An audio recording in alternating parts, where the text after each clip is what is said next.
नमस्कार दोस्तों, सूरत से मैं डॉक्टर पूनम गुजरानी आपके बीच फिर से हाजिर हूँ अपनी एक कहानी लेकर के। एक बार एक दुकान में दीपक, बाती और माचिस तीनों बैठे हुए थे साथ साथ में। दिवाली का समय आने वाला था। दुकानदार उन्हें आगे की पंक्ति में सजा रहा था। माचिस बहुत उदास दिखाई दे रही थी, तो दीपक और बाती ने उनसे पूछा कि क्या बात है बहन, तुम इतनी उदास क्यों दिखाई दे रही हो। माचिस ने अपने मन की बात बताते हुए दीपक और बाती से कहा, देखो, जहाँ भी कहीं बात चलती है वहाँ दीपक की बात होती है, बाती की बात होती है, लेकिन माचिस की बात कोई नहीं करता। जब गीत गाए जाते हैं, जब कविताएं पढ़ी जाती है, जब कोई पेंटिंग होती है, तो वहाँ दीपक और बाती को स्थान दिया जाता है, लेकिन कोई नहीं जानता कि उनके पीछे माचिस का भी हाथ रहा है। दीपक और बाती ने कहा, तुम ठीक कह रही हो बहन, लेकिन तुम्हें ये भी मानना ही होगा कि तुम्हारे बिना हमारा भी अस्तित्व नहीं है। तुम जलती हो तभी हम जल पाते हैं।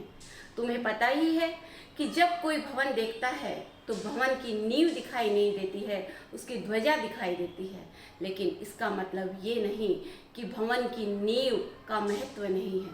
तुम्हारा भी उतना ही महत्व है जितना कि हमारा है।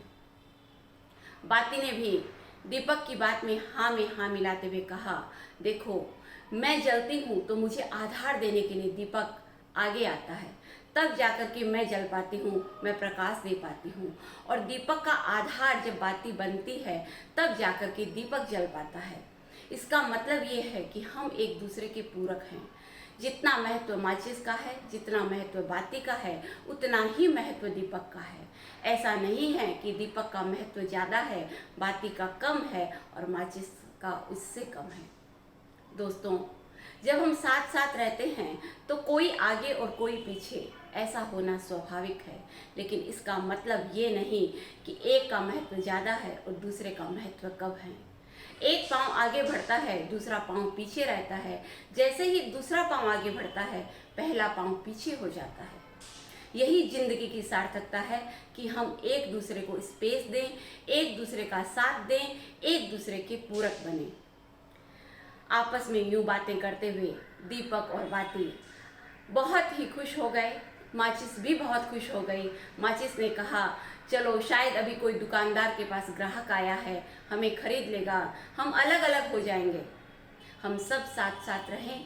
दीपक, माचिस और बाती से ये सीखें कि किस तरह से एकजुट होकर प्रकाश फैलाने का काम किया जा सकता है। इसी भावना के साथ कि आप सब उजाले के पुजारी हैं, उजाले को पूजा करते हैं, तो आप सबकी दिवाली खूब खूब आनंदमय बीते। इसी भावना के साथ मैं आपसे विदा लेती हूँ। और अगर आपको ये कहानियाँ पसंद आ रही हो तो ज़रूर से मेरे चैनल को सब्सक्राइब कीजिएगा और अपना लाइक और कमेंट करना न भूलिएगा। पुनः पुनः आपका आभार, बहुत बहुत बहुत धन्यवाद। Thank you so